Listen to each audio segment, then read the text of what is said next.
আসসালামু আলাইকুম। আশা করি যে যেখানে আছেন প্রত্যেকে বেশ ভালো আছেন। রমজান সবার খুব ভালো কাটছে।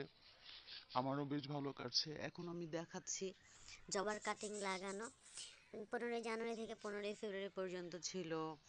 বেস্ট সময় হচ্ছে গোলাপের কাটিং করার। ওই সময় পার হয়ে গেছে। আমি ট্রাইও করেছিলাম, আমার এসেছিল, কিন্তু এটা আমি মাটিতে পটিং করতে লেট করে ফেলছি, যার যার কারণে আমার গোলাপের কাটিংটা নষ্ট হয়ে গেছে। এটা হচ্ছে জবার কাটিং।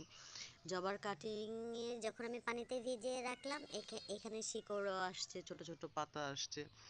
এখন সময় হচ্ছে এটা মাটিতে পোঁতার। যদি না করি এটাও নষ্ট হয়ে যাবে। তো এই জন্য জাস্ট বালুতে অ্যালোভেরা লাগিয়ে বালুর মধ্যে লাগিয়ে দিলাম। এটার উপরে দিব সামান্য পানি। যে লাস্টে যেটা দেখছেন এটা হচ্ছে বেলি ফুলের ডাল। এটা হচ্ছে জাস্ট ট্রাই করার জন্য যে আসলে এটা হয় কি হয় না। তো যারা যারা দেখলেন জানাবেন কে কোথা থেকে দেখছেন। প্রত্যেকে বেশ ভালো থাকবেন। সুস্থ থাকবেন। যদি আমাকে কিছু জানানোর থাকে কমেন্টে লিখবেন, যদি আপনার কিছু জানার থাকে কমেন্টে লিখবেন। আল্লাহ হাফেজ।